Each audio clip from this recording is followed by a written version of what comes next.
우리 주 하나님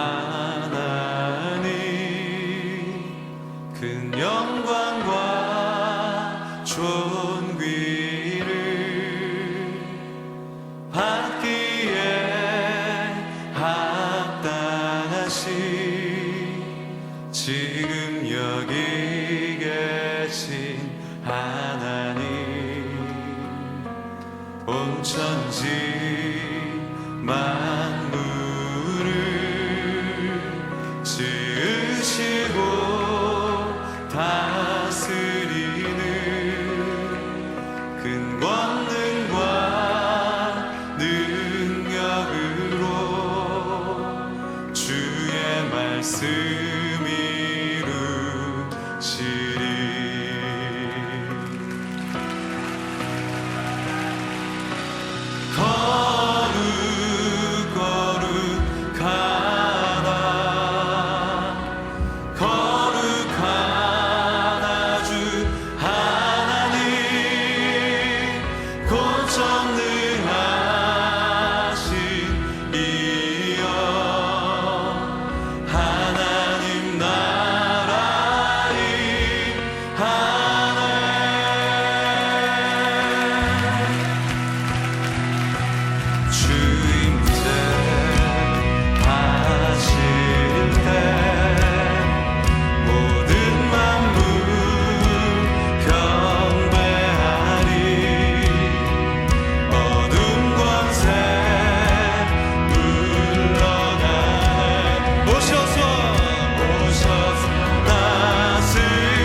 복 있는 사람은 악인들의 꾀를 따르지 아니하며 죄인들의 길에 서지 아니하며 오만한 자들의 자리에 앉지 아니하고 오직 여호와의 율법을 즐거워하여 그의 율법을 주의하러 묵상하는도다.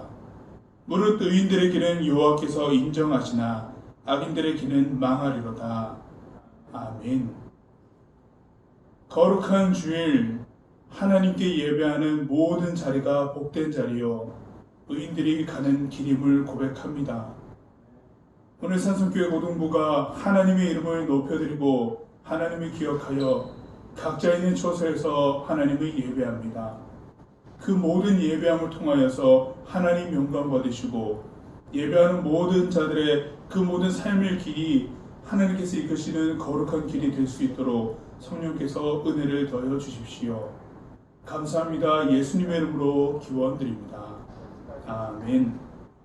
계속해서 한 주간의 우리의 삶을 되돌아보며 참회의 기도를 드리겠습니다.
여기 용서하시는 하나님의 말씀이 있습니다.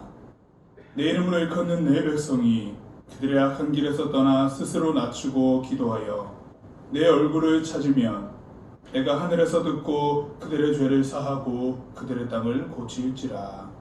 아멘. 우리의 신앙을 사도신경으로 함께 고백하겠습니다. 나는 전능하신 아버지 하나님 천지의 창조주를 믿습니다. 나는 그의 유일하신 아들 우리 주 예수 그리스도를 믿습니다.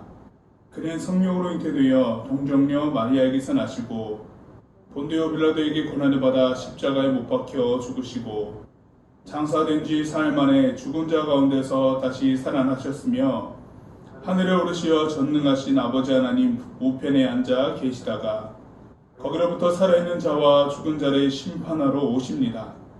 나는 성령을 믿으며 거룩한 공교회와 성도의 교제와 죄를 용서받는 것과 몸의 부활과 영생을 믿습니다.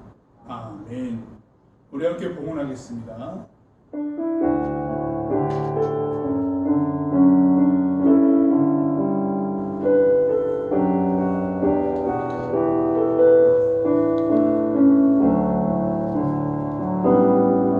천국의 소망 품은 당신을 주님 앞에서 바로 당신을 그의 편지로 이 땅에 보내신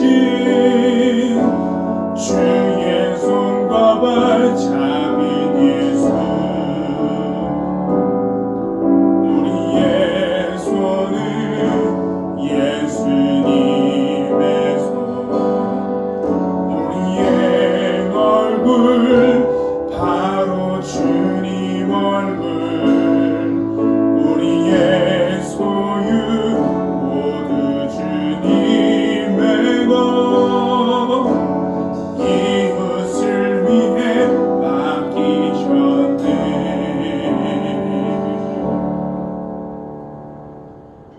우리 삶의 모든 주관자 되시는 하나님 아버지, 예배하는 모든 순간이 하나님 안에 있으며 또한 그 안에서 하나님께 봉헌하는 이 순간이 그 어느 것보다도 구체적으로 우리의 삶의 고백을 드리는 시간임을 고백합니다.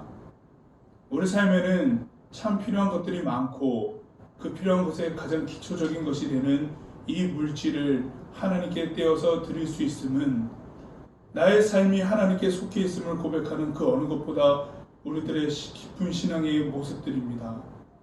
그러한 고백만큼이나 우리의 하루하루의 일상들이 하나님 안에 속한 자들로서 합당한 삶으로 살아가게 하시고 하나님이 동행하시며 주신 지혜와 또한 강철함과 명철함과 지혜로서 하루하루 준비된 길들을 걸어나갈 때에 하나님과 함께 그 삶들을 함께 꾸려나가게 하시고 하나님을 잊은 채로 살아가지 말게 하시고 하나님께 늘 묻고 서 있는 우리들 될 수 있도록 은혜를 더하여 주십시오. 특별히 우리 고등학생들은 학업 중에 있습니다. 각자가 대입을 준비하고 열심히 이 기간에 자신들의 할 수 있는 한 최대한 노력들을 다 하고 있습니다. 하나님께서 지켜보아여 주시되 지치지 않게 하시고 그 모든 길을 인도하여 주시고 또한 그 안에서 고백하는 우리 고등부 한 사람 한 사람이 하나님을 떠나지 아니하고 하나님 안에서 온전히 신앙할 수 있도록 붙들어 주십시오. 특히나 쉽지 않은 시간에 수험생으로서 고생하고 있는 우리 고3 친구들과 그리고 또한 고3을 지나서 고등부를 졸업했지만 여전히 대입을 준비하고 있는 우리 수험생들 가운데 힘을 더해 주시고 그들의 길을 인도하여 주십시오. 또한 고등부 가운데 함께 하시며 또한 귀한 시간들로 헌신하는 우리 선생님들 가운데 함께 하시고 가정과 일터를 지켜주십시오. 이 모든 것 안에서 우리가 하나님 안에 함께 있음을 또한 바라보며 감사를 드립니다. 함께 봉헌하면서 그 모든 삶 가운데 인도하시는 하나님을 더욱더 길이길이 찬양하고 기억하고 이 시간에 하나님께 봉헌할 수 있으면 참 감사드리며 예수님의 이름으로 기도드립니다. 아멘. 자리에 앉겠습니다. 찬양 들어갑니다.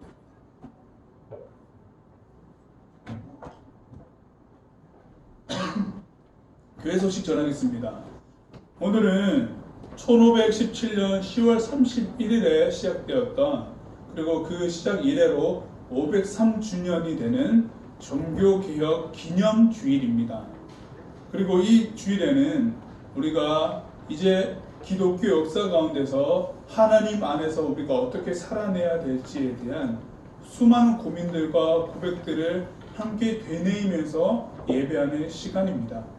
그렇기 때문에 오늘 예배하는 우리 산성교회 고등부 한 사람 한 사람이 종교개혁 기념주일 안에서 나 자신에게 해당되는 하나님과의 관계성 속에 다시 되돌아가야 될 부분은 무엇일까에 대해 충분히 고민할 수 있는 예배 시간이길 축복합니다. 정교회 3만 시간 기도운동이 계속 지속 중이고 현재까지 14,000여의 시간이 쌓여져 있습니다. 우리 고등부 친구들도 함께 동참하고 있는 걸로 제가 알고 있는데, 아직까지 동참하지 못하고 있는 친구들은 꼭 묵상, 예배, 개인 기도들, 그리고 우리 고등부 카카오톡 채널에 보시면은 유익한 신앙 자료를 함께 공유할 수 있는 그 부분에 들어가서 제가 매일마다, 매일 성경 같은 경우는 묵상에 도움될 수 있는 영상을 올려드리고 있고, 그리고 매일은 아니지만 필요한 유익한 기독교에 관한, 그리고 우리 신앙에 도움이 될 자료들을 링크를 걸어두고 있습니다. 그래서 여러분들 틈이 날 때마다 들어가셔서 시청을 하시고, 시청한 것을 기도 벽돌로 바꾸시면 되는 거거든요. 1시간 하나의 벽돌로. 그렇게 해서 교회 홈페이지나 우리 카카오톡 채널에서 기도 벽돌로 치환하여서 등록을 하면 됩니다. 그렇게 참여를 하면 되니까요. 꼭 아직까지 참여를 못하신 친구들은 꼭 참여해서 함께 기도의 벽돌을, 그리고 기도의 생활을 잘 세워갔으면 좋겠습니다. 오늘 3부 예배에는 세례 및 입교식이 있습니다. 이 세례 및 입교식에는 우리 고등부에서는 입교로 2명이 함께 하게 되고요. 함께 고등부 예배를 마치고 난 다음에 3부 예배 같이 올라가는 걸로 하겠습니다. 그리고 이번 주간에는 이제 수능을 얼마 앞두지 않은 수험생들에게 고등부에서 준비한 수능 30일 하루하루마다 열어보시면서 기도하면서 함께 응원하는 그 선물들을 각 가정에 전달을 하도록 하겠습니다. 택배로 배송할 예정이고요. 각 가정에서 받아보실 수 있도록 준비해서 고등부에서 보내도록 하겠습니다. 내일부터 토요일까지, 그러니까 10월 26일부터 31일까지 추수감사절 특별 새벽 기도회가 오전 6시, 우리 여기 고등부실이 아니고 2층 본당에서 진행됩니다. 오전 6시예요. 원래 새벽 기도보다 30분 뒤처진 시간이거든요. 오전 6시에 특별 새벽 기도회가 있기 때문에 여러분들 이 시간에 오셔서 발열 체크하시고 본당으로 올라가시게 되면은 특별 새벽 기도회에 참석을 할 수 있습니다. 다음 주는 우리가 사전에 공지 드렸던 것처럼 추수감사절 및 창립기념주일입니다. 그래서 여러분들 오늘 예배실에 들어오실 때에 주보랑 함께 추수감사 헌금 봉투를 받으셨을 거예요. 한 주 전에 드리는 이유는 추수감사절에 드리는 감사헌금을 한 주 동안 여러분들이 마음에 품고 기도하면서 하나님께 드릴 봉헌을 준비하자라고 하는 의미거든요. 특별히 추수감사 헌금 봉투에는 고등부 이름이 따로 적힌 라벨지가 붙어진 헌금 봉투를 받으셨을 겁니다. 다음 주에 오실 때는 주중에 여러분들이 이제 이 가운데에 있는 이 그림이 있는 란에다가 지금까지 올해 시작하고 지금까지 나의 생활들 가운데 하나님과의 관계성 속에 어떠한 것이 감사했는지에 대해서 여러분들이 적어보시면 됩니다. 그렇게 잘 정리하고 기도하는 그 문으로, 기도 문장으로 적으셔서 다음 주 예배할 때, 그때는 우리가 들어오면서 헌금을 하지만 다음 주는요, 헌금을 봉헌 시간에 한 사람 한 사람씩 앞에 나와서 할 거기 때문에 꼭 들어오면서 봉헌하지 마시고 헌금을 잘 준비하셔서 자리에 그냥 착석하시고 봉헌 시간대에 한 사람씩 준비된 단상으로 나와서 안내에 따라서 봉헌하시게 될 겁니다. 그렇기 때문에 한 주 전에 미리 받은 봉헌 봉투와 그리고 여러분들 기도문과 다음 주에 진행될 봉헌식 추수감사절의 예배 가운데 여러분들 잘 준비해서 임하시길 부탁드립니다. 교회 소식 여기까지입니다. 하나님의 말씀을 보기 전에 함께 여러분들과 나눌 찬양이 있습니다. 우리 찬양을 보겠습니다. Waymaker, miracle worker, promise keeper, light in the darkness, my God, that is who you are.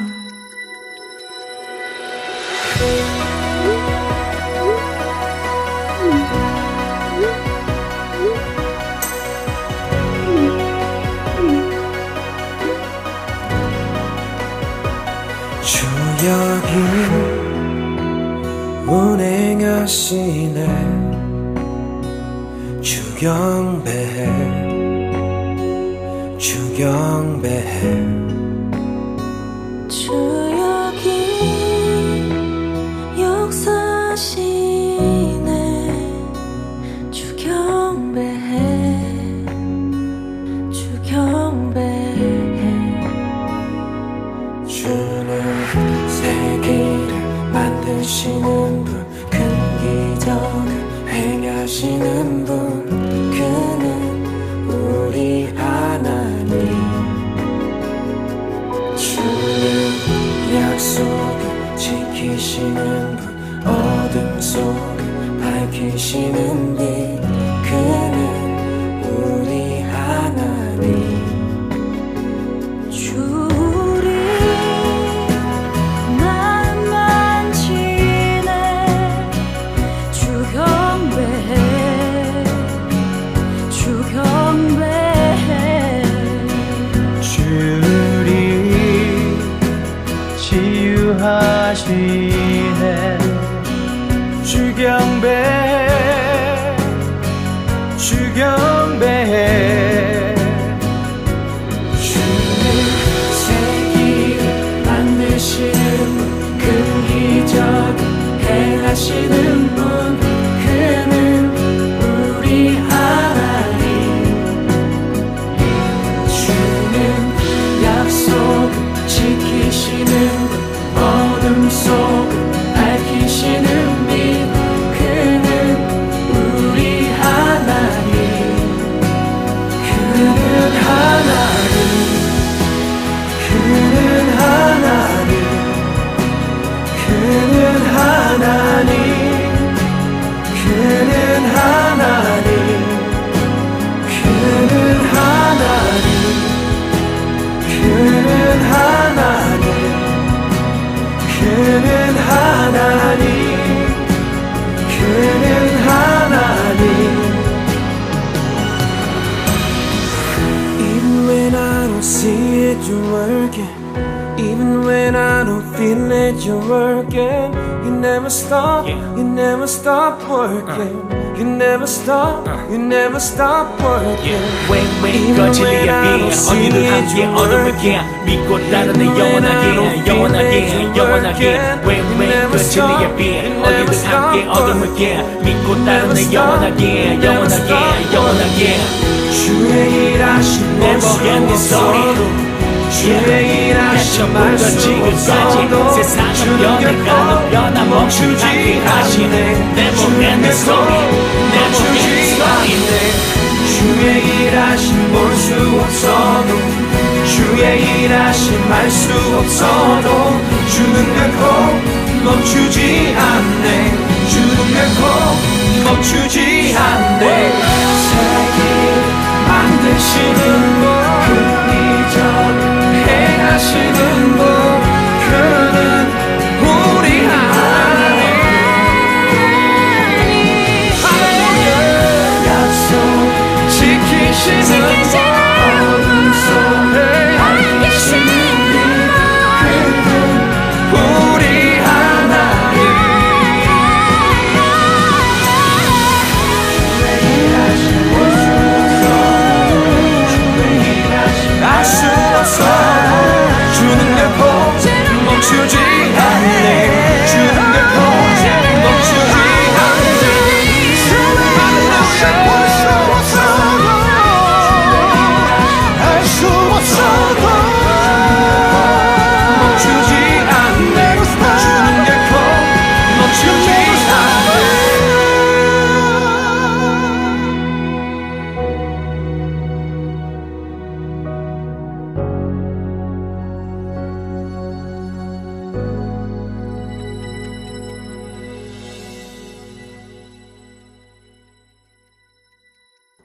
찬양은 이제 우리나라의 찬양은 아니고 번역곡이고요. 나이지리아 사역자인 시나치라고 하는 분이 이제 우리가 알고 있는 김브라이언 찬양 사역자분께 한국어로 이 찬양을 좀 불러주셨으면 좋겠다. 한국을 향한 하나님의 뜻하심이 있고 계획하심이 너무나 분명하고 함께 한국에서도 이 찬양을 나누고 그 은혜를 누렸으면 좋겠다 라고 하는 그 취지에서 기획이 되었습니다. 현재 우리가 종교개혁 기념주의도 맞이하고 있지만은 이 길에 대해서 우리가 앞으로 어떻게 신앙하고 나아가야 될지에 대한 신앙의 길에 대한 물음이 굉장히 많고 우리가 많이 집중하고 있는데 그 길을 만드시는 하나님이시다라고 하는 것, 우리가 이 시간에도 그리고 이 시점에도 우리가 집중해야 될 분은 하나님이시다라고 하는 것을 우리가 기억해야 되겠습니다. 그러한 마음으로 여러분들께 이 찬양을 소개하였습니다. 여러분들 웨이메이커라고 해서 유튜브에 검색하시면은 또 찬양을 다시 들을 수 있으니까 여러분들 평소에 지하철이나 대중교통 오갈 때도 한 번씩 공유하거나 들어보시길 부탁드립니다. 이 시간 하나님께서 우리들에게 주신 말씀은 신약성경 요한복음 4장 20절에서 24절까지 말씀입니다.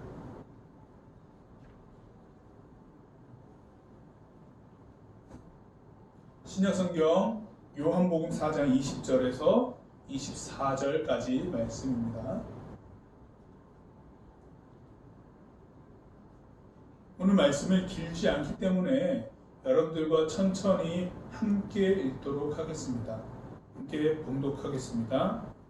우리 조상들은 이 산에서 예배하였는데 당신들의 말은 예배할 곳이 예루살렘에 있다 하더이다. 예수께서 이르시되 여자여 내 말을 믿으라. 이 산에서도 말고 예루살렘에서도 말고 너희가 아버지께 예배할 때가 이르리라. 너희는 알지 못하는 것을 예배하고 우리는 아는 것을 예배하노니 이는 구원이 유대인에게서 나니라. 아버지께 참되게 예배하는 자들은 영과 진리로 예배할 때가 오나니 곧 이때라. 아버지께서는 자기에게 이렇게 예배하는 자들을 찾으시느니라. 하나님은 영이시니 예배하는 자가 영과 진리로 예배할지니라. 아멘.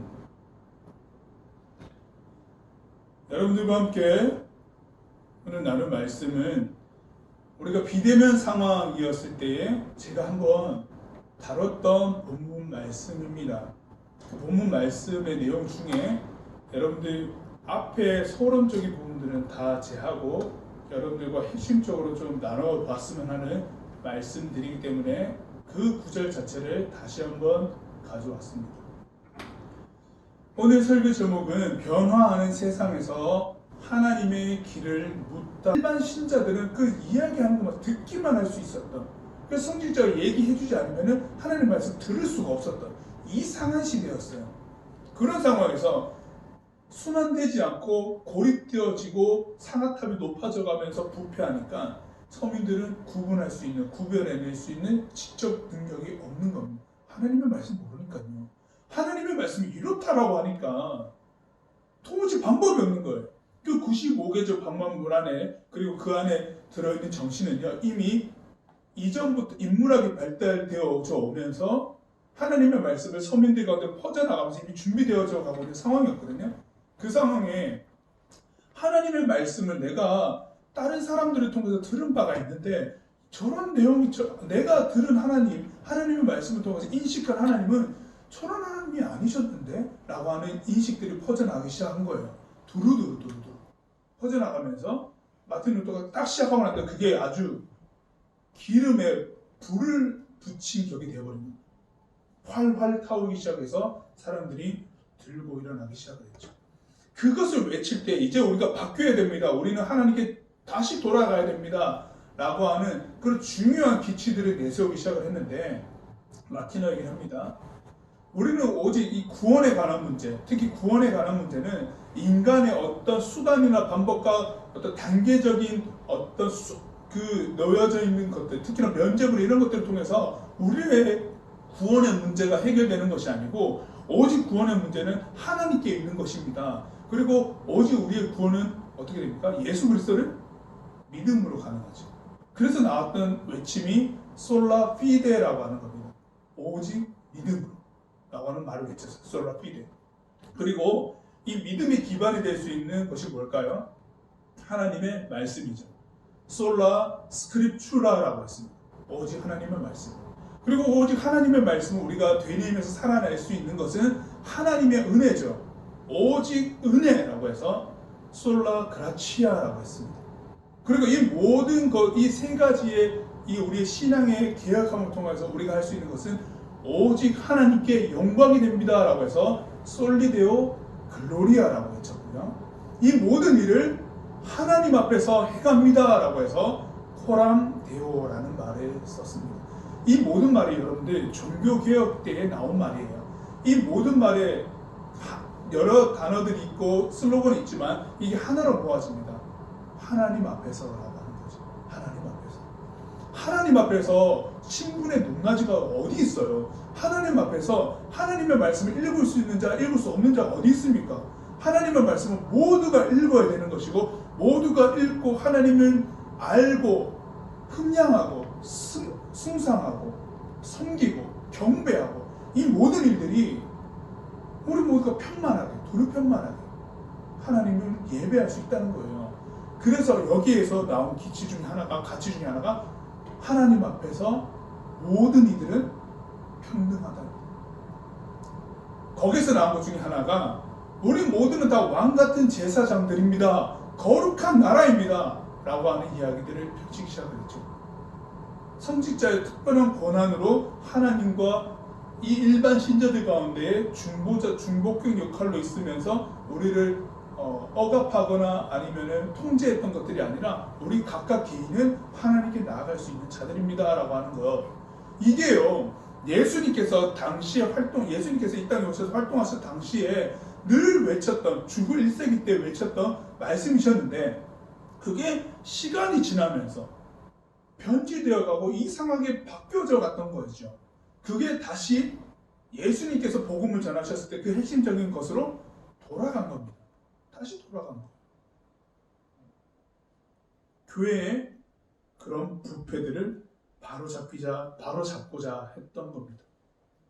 하나님 앞에서 우리는 어떠해야 됩니까? 라고 하는 그 아주 기본적인 물음 앞에서 개혁은 일어났던 거예요. 그러면 여러분, 오늘날에 종교개혁 503주년을 맞이하고 있는 우리들에게는 똑같이 적용될 수 있죠? 하나님 앞에서 우리는 지금 어떠해야 되는가? 그때의 상황은 명확하게 드러나 있는 교황청의 부패라는 것이 있었고 막혀있던 것들이 있었습니다. 오늘날 상황은 그 이후로 우리의 신앙은 굉장히 자유롭고 막힌 것이 없습니다. 다만 이제 우리들의 오늘날의 지금 이 순간에 우리들에게 이제 당면한 과제가 뭐가 있냐? 당연히 코로나19죠. 이전까지 경험해보지 못한 전 세계적인 재난, 코로나19로 인해서 신앙뿐만 아니라 전 세계적인 일상의 모습들이 다 변했습니다. 지금도 여러분들 예배 보세요. 예배 드릴 때 보십시오. 영상을 녹화하고 있습니다. 물론 예배 드릴 때 영상을 녹화하는 것은 이전부터 했었고, 그리고 그 영상 녹화한 것들을 제공하는 것도 예전부터 했었습니다. 그러나 그거는 하나의 서비스적인 측면이 강했는데 지금은요? 아니에요.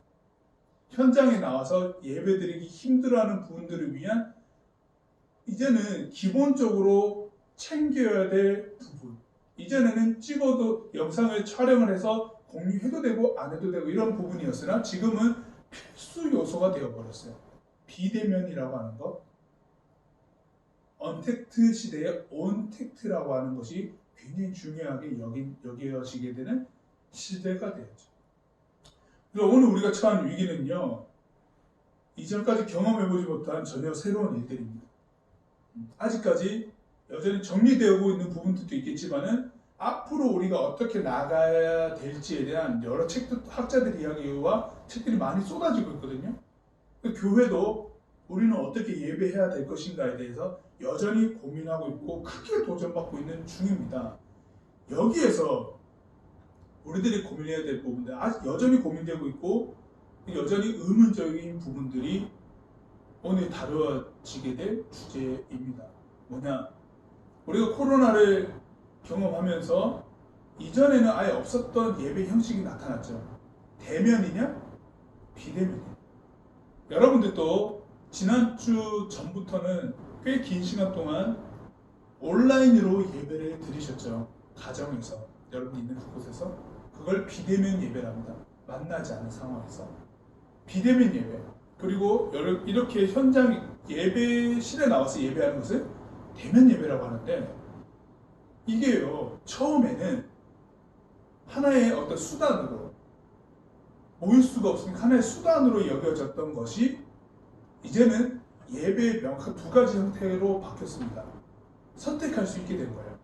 대면 예배 드리실 건가요? 비대면 예배 드리실 건가요? 선택할 수 있는 영역이 되어버렸습니다. 이렇게 바뀌었어요. 그래서 우리가 평소에 고등 예배 드릴 때 그래도 20명, 23명 이렇게 남들이 이렇게 왔다 갔다 했었거든요. 지금 보세요. 10명이 채 안 나오고 있는 상황이거든요. 그 나머지 늘 평균 인원의 절반 정도만 나오고, 그 절반은 가정에서 지금 예배를 드리고 있습니다. 왜? 코로나 감염증에 대한 위험 때문에 그렇죠. 그러나 그 예배 인정되는 예배죠. 그렇게 두 가지로 나뉘어졌고요. 이 비대면 예배는 이제부터는 없어질 예배가 아닌 거예요, 여러분. 이제 코로나가 잠잠해졌다 해도 저 비대면 예배라고 하는 형식은요, 사라지지 않을 겁니다. 이 상황에서 계속 질문되고 도전받는 게 뭐냐? 우리가 이전까지 대면 예배였잖아요. 물론 대면 예배라는 말 자체도 없었지만 현장에서 함께 예배드리는 예배였는데, 비대면이라고 하는 것이 나타나면서 분리되면서 어느 게 진정한 예배일까라고 하는, 무엇이 우리가 추구해야 될 예배일까에 대한 물음표가 계속 생기기 시작했어요. 비대면 예배, 혼자 집에서 조용한 가운데 예배를 드려보니 참 좋더라. 너무 집중되고 하나님 예배할 때 다른 생각도 들지 않고 거기에 깊이 집중할 수 있겠더라라고 하는 사람들이 생겨나기 시작을 했습니다. 여기 안 나와도 되더라. 나와서 사람들 안 만나도 되고 예배 때 내가 편안히 그 자리에서 예배 드려도 되더라라고 하는 사람들이 많이 나타나기 시작을 했다는 겁니다. 어떻게 될까요? 그러면 교회는 어떻게 될까요? 각자 가정에서 예배 드리는 일들이 계속 일어나고 이제 교회에 나오는 사람들의 숫자가 줄어들기 시작을 합니다. 대면 예배하는 사람들의 숫자가 줄어들기 시작을 하죠. 그러면 이 상황에서 우리는 어떤 것을 생각할 수 있을까라고 하는 거예요. 그래서 대면 예배 나오는 분들은 계속 이제 비대면 예배 드리는 분들에게 대면 예배 나오도록 권면합니다. 예배 나오세요. 교회 나오세요. 아직은 코로나가 언제 종식될지는 모르겠지만 그 언젠가 아주 우리가 그냥 함께 지금도 같이 더불어 가는 거와 같겠지만은 그 인식 자체가 위험적인 것보다는 스스로 조심하면 된다는 정도까지로 인식이 낮아지고 백신이 개발되었을 그때 사람들 다 대면 예배 나오라고 이제 초대를 하시겠죠. 그때 나는 비대면이 좋아요라고 하는 사람들이 나타나기 시작한다는 거예요. 그럼 어떻게 얘기할 것인가? 그걸 어떻게 우리는 받아들여야 될 것인가? 이게 오늘 종교개혁을 맞이하고 있는 우리들에게 정립되어야 될 부분이거든요. 오늘 말씀을 통해서 한번 생각을 해봅시다. 오늘 여러분들 말씀에서 예수님께서 사마리아 지역의 수가라고 하는 동네에 들어가셔서 한 여인을 만나셨어요.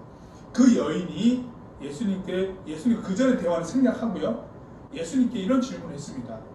예수님은 유대인이셨기 때문에 이 사마리아 여인은 북이스라엘 사람이었습니다. 내가 듣기로는 우리 동네 북이스라엘에 있는 사람들은 이 산, 그러니까 북이스라엘에 예배 초소가 몇 군데가 있었어요. 베델도 있었고 그리심산이라고 하는 그 축복의 산이라고 하는 산도 있었거든요. 이 산, 축복의 산이 그리심산, 여기에서 예배 드려야 된다라고 얘기를 하는데 남유다에 사는 그 유대인들, 특히나 유대인들은 예루살렘에서 예배 드려야 된다고 얘기를 합니다. 어디서 예배 드려야 됩니까? 이렇게 여인이 질문한 거예요. 마치 대면 예배입니까? 비대면 예배입니까? 이거 묻는 것처럼 물었다는 거예요, 여인이. 예수님께서 그 질문을 딱 들었을 때 뭐라고 대답하셨냐면은 예수님께서 말씀하여 이르시되 여인아 내 말을 믿으라 라고 되어 있거든요. 헬라어 원어에서는요 그냥 내 말을 믿으라가 아니라 헬라어 원어로 보면 내가 무슨 말을 하든 무조건 믿으라 이렇게 되어 있어요. 강권적으로 이제 믿으라라고 이렇게 예수님께서 말씀하신 내용인데 이 산에서도 말고 저기서도 아니다 라고 얘기를 하셨어요. 어디서 예배 드려야 됩니까? 예배 장소와 공간에 대해서 물어보는 여인에게 예수님께서 뭐라 대답하셨냐? 공간의 문제가 아니다. 장소의 문제가 아니다. 라고 얘기하신 거예요. 그게 아니다. 그 부분이 아니야. 라고 대답해 주신 거죠. 사실 여인은요, 굉장히 삶이 심란했던 여인이었고요. 이 심란한 마음을 하나님을 진정으로 예배함으로써 이 자신의 삶을 이겨내보고자 했던 여인이었어요.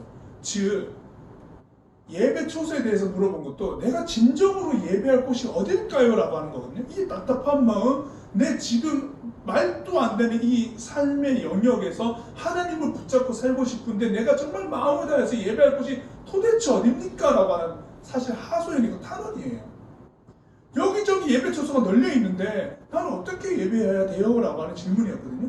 근데 예수님께서는 여기저기도 아니다. 저기도 아니고 여기도 아니야. 진정 내가 예배 드릴 것이 무엇인지 내가 알려줄게 라고 이렇게 대답하신 게 하나님 아버지께 참되게 예배할 때가 이를 것이다 라고 하는 걸 말씀하셨어요.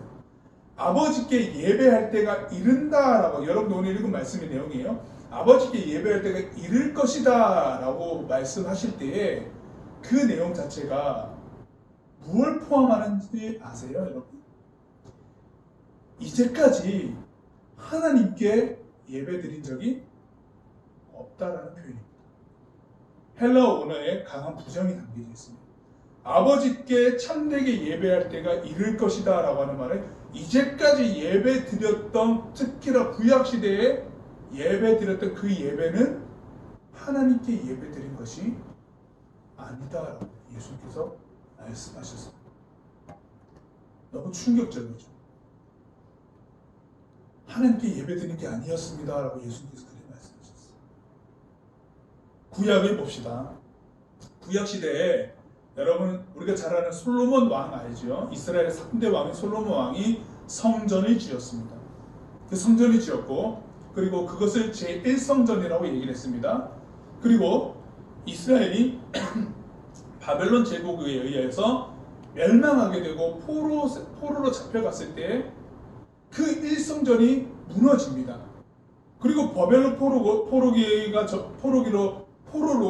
잡혀갔을 때가 주전 586년경인데 그리고 난 다음에 70년 동안 포로 생활하다가 귀환을 해요. 그래서 주전 515년경 즉 주전 515년경 포로로 귀환하고 1년 만에 제2성전을 짓습니다. 두 번째 성전이에요. 그때 당시에 두 번째 성전을 영도했던 사람이 수룹바벨이라고 하는 사람이었습니다.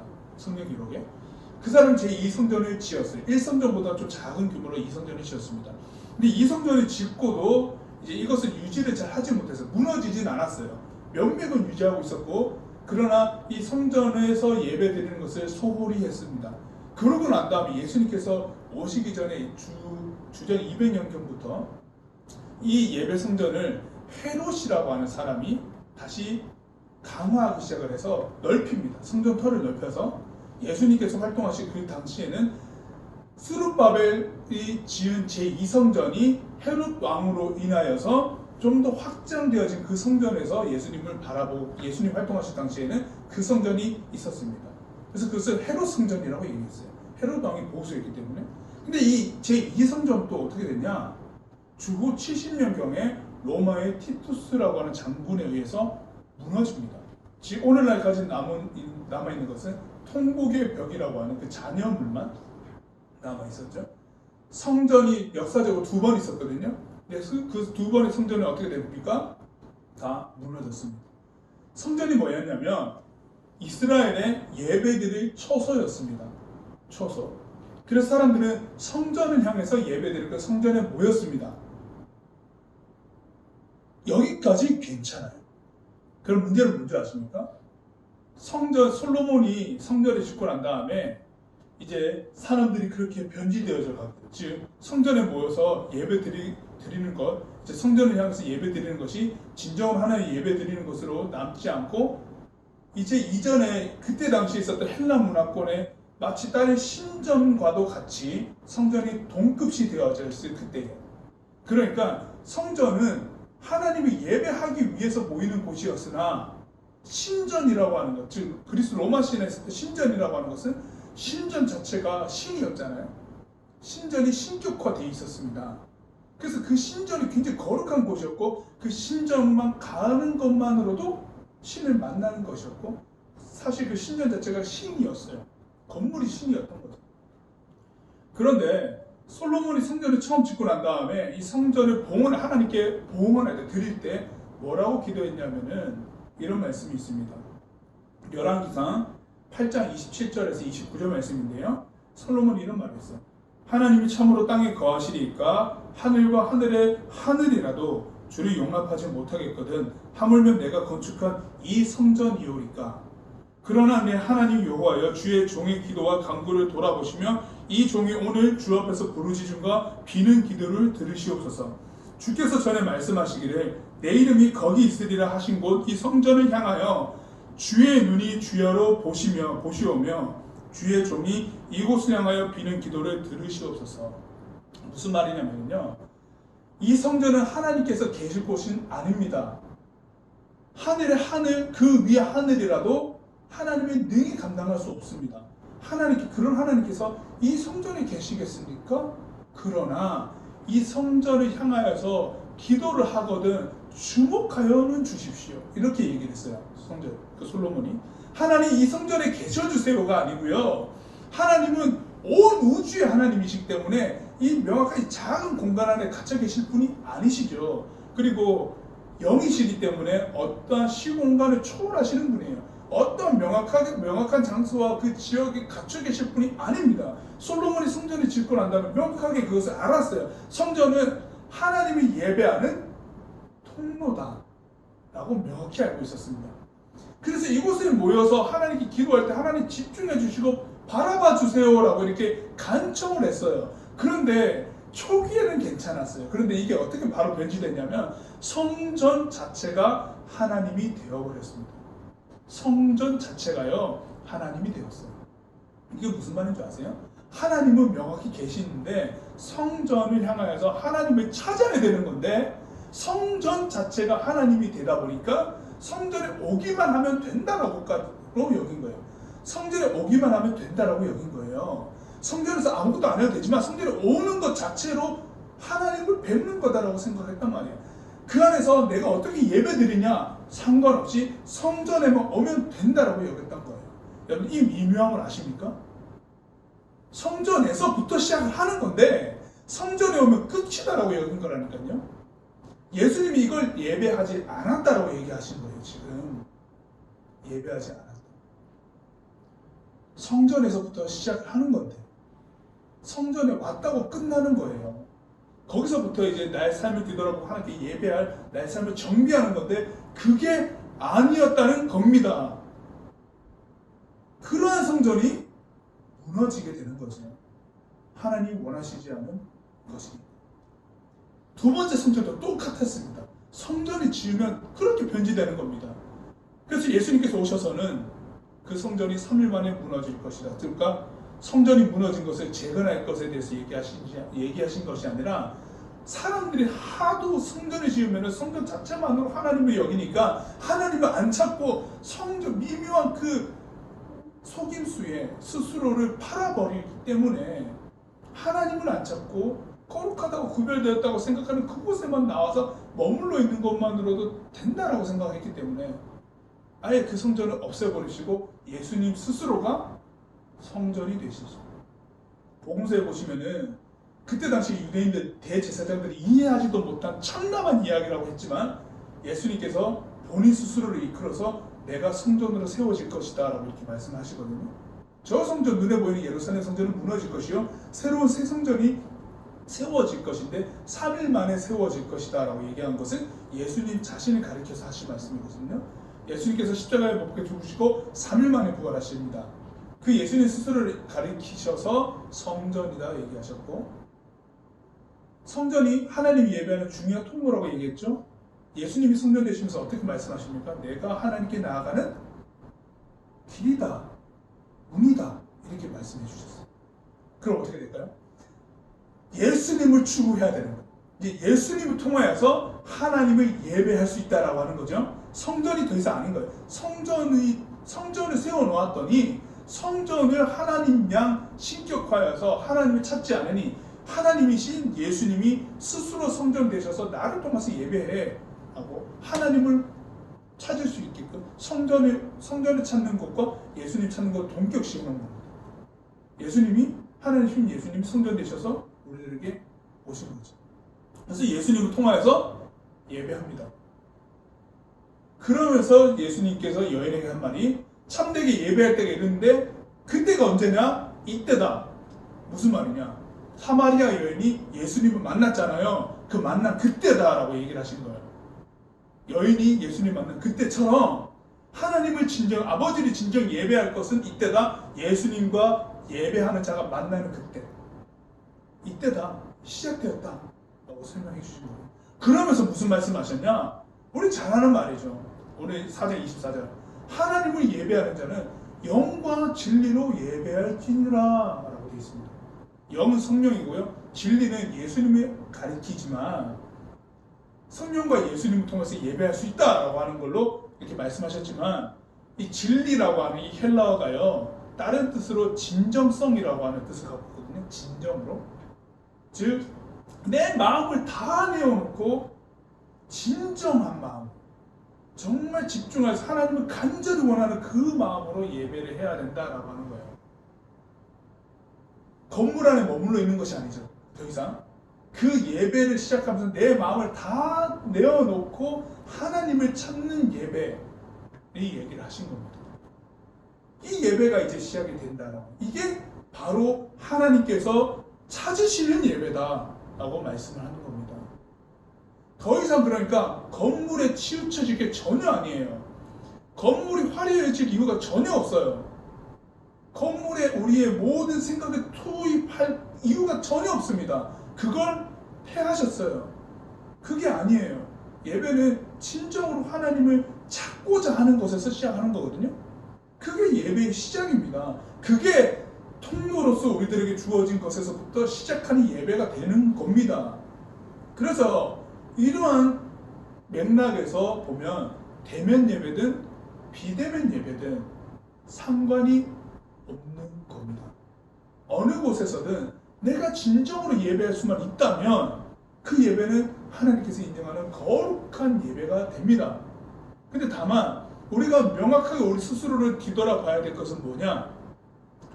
혼자서 예배하는 것이 처음에 몇 번은 여러분 괜찮습니다.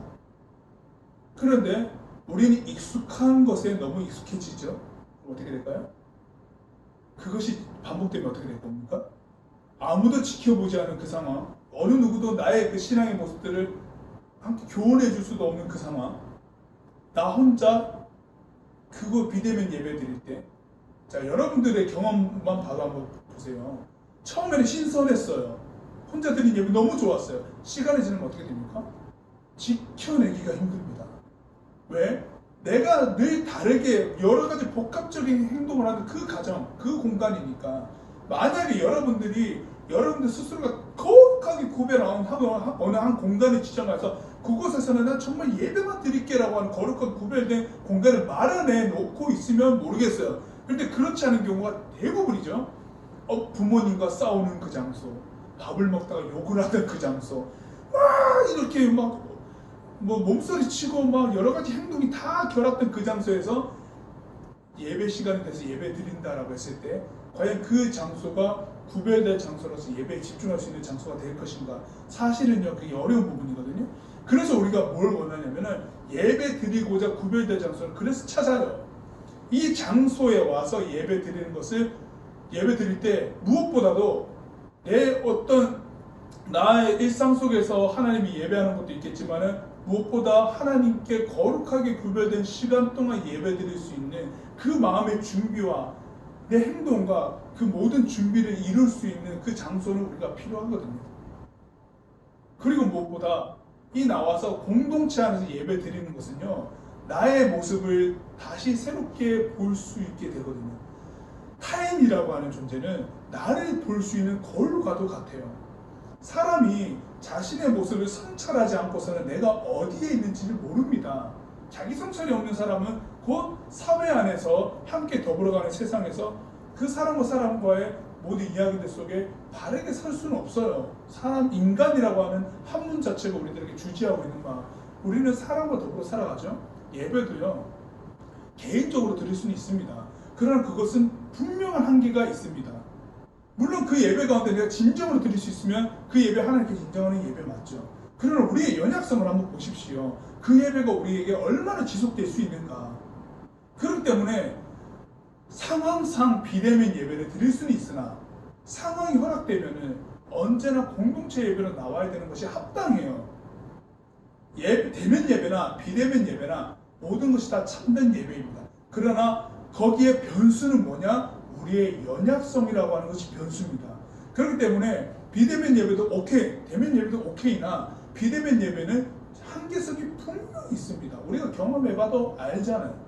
그래서 대면 예배 나와서 함께 어우러진 예배 속에 서로가 서로에게 응원이 되고 상호 교류 속에서 하나님이 예배하고 나의 모습을 다잡아가는 거예요. 그게 진정함에 도움이 될 수 있는 겁니다. 그래서 여러분, 비대면과 대면 예배에 대해서 무엇이 맞느냐라고 우리는 더 이상 질문할 필요가 사실 없어요. 이제 우리의 질문은 뭐냐? 무엇이 나에게 진정한 예배가 될 수 있는가? 솔직하게 나라는 사람의 연약성을 들여다봐야 돼요. 이제는 그게 우리의 개혁이 될 수 있습니다. 그 오류를 범할 수 있는 그 주제에 묶여있지 말고 이제는 나와야 돼요. 나와야 돼요. 이렇게 놓여져 있는 상황 가운데서 앞으로 나는 어떠한 신앙의 길을 걸어갈 수 있을까에 대해서 얘기를 할 때 나의 연약성을 보십시오. 나의 연약성을 보지 않으면 우리는 마찬가지로 썩습니다. 부패하고 하나님을 찾지 않게 될 겁니다. 어떻게 될까요? 매너리즘에 빠지게 될 거고 그것이 좋다고 여기는 것에만 머물게 될 겁니다. 그럼 어떻게 될까요? 제가 말씀드렸죠. 모든 살아있는 것은 고립되고 멈춰있는 순간 썩는다. 예배는 살아있는 거죠. 그렇게 명확한 것은 나 스스로에 정해놓은 그 패턴에만 국한되어서 갇혀있게 된다면 우리는 분명 썩을 겁니다. 그 연약성 가운데 해결할 수 있는 부분은 공동체 예배 가운데서 상호 순환될 수 있는 곳에 우리를 드려야 돼요. 그리고 이 안에서 함께 드린 예배 가운데 나를 발견하는 겁니다. 나를 발견하여 하나님께서 이 순간에 나에게 말씀하시는 것과 함께 어우러져서 예배하면서 타인을 통해서 나의 예배하는 나의 모습을 보게 하신 하나님, 그 하나님을 통해서 나를 성찰하는 거예요. 성찰을 해야 되는 거죠. 그래야지만 이 개혁의 의미가 우리에게 중요하게 나아갈 수 있습니다. 하나님 앞에서 오직 믿음으로, 오직 말씀으로, 오직 은혜로, 오직 하나님께 영광이라고 하는 말이 성립이 되어져 갈 수 있습니다. 무엇이 진정성이 있는 예배가 될 수 있을까? 무엇이 나에게 앞으로 하나님의 길을 걸어갈 수 있는 그 신앙의 여정에 매우 중요한 선택이 될 수 있을까? 여러분들 고민하셔야 됩니다. 그 고민 가운데 우리가 지금 있다라고 하는 거 기억하십시오. 하나님을 영과 진리로 예배하는 것을, 그 예배하는 그 사람을 하나님께서는 찾고 계십니다. 변화하는 세상에서 우리가 하나님의 길을 물을 때 얻어낼 수 있는 것은 명확합니다. 진정성 있게 예배할 수 있는 것. 거칠에 가는 반복론이 아니에요. 이건 더 이상. 내가 진정성 있게 예배할 수 있는가? 이게 이제 우리들에게는 질문입니다. 여러분들에게도 던져보십시오. 나는 어떻게 해야 진정성 있게 예배드릴 수 있을까? 그 질문을 가지고 이후에 변화하는 오늘날의 이 상황에서의 우리 신앙의 길을 걸어가십시오. 그랬을 때 하나님께서 우리들에게 말씀하시고 이끌어가시는 길이 분명히 있을 겁니다. 함께 기도하며 그 길을 걸어나가기를 주님의 이름으로 축복합니다. 기도하겠습니다. 하나님, 수단이 아니라 방법이 아닙니다. 오직 진정으로 예배할 수 있는 그 예배에, 그리고 그 예배하는 자 하나님께서 찾으신다 말씀하십니다. 어떻게 하면 진정성 있는 예배를 드릴 수 있을까를 묻게 하시고, 그 진정성 있게 드릴 수 있는 예배에 응답하게 하십시오. 그래서 예배하도록 인도하여 주십시오. 예수님의 이름으로 기도드립니다. 아멘. 자리에서 일어나서 우리 원하고 바라고 기도합니다. 찬양하겠습니다.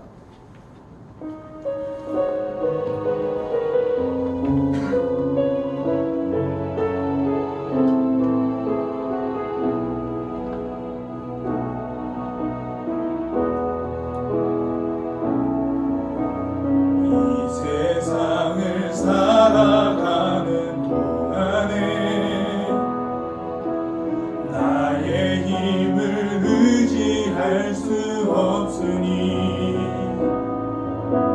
기도하고 낙심하지 말 것은 주께서 참 소망이 되심이라. 하나님의 꿈이 나의 비전이 되고 예수님의 성품이 나의 인격이 되고 성령님의 권능이 나의 능력이 되길 원하고 바라고 기도합니다. 하나님의 꿈이 나의 비전이 되고 예수님의 성품이 나의 인격이 되고 성령님의 권능이 나의 능력이 되길 원하고 바라고 기도합니다.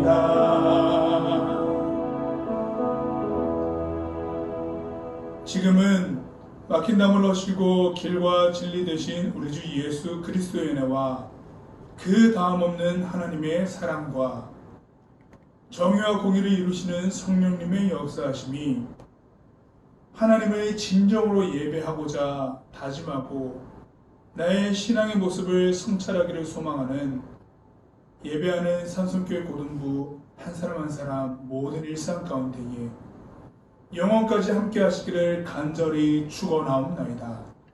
아멘.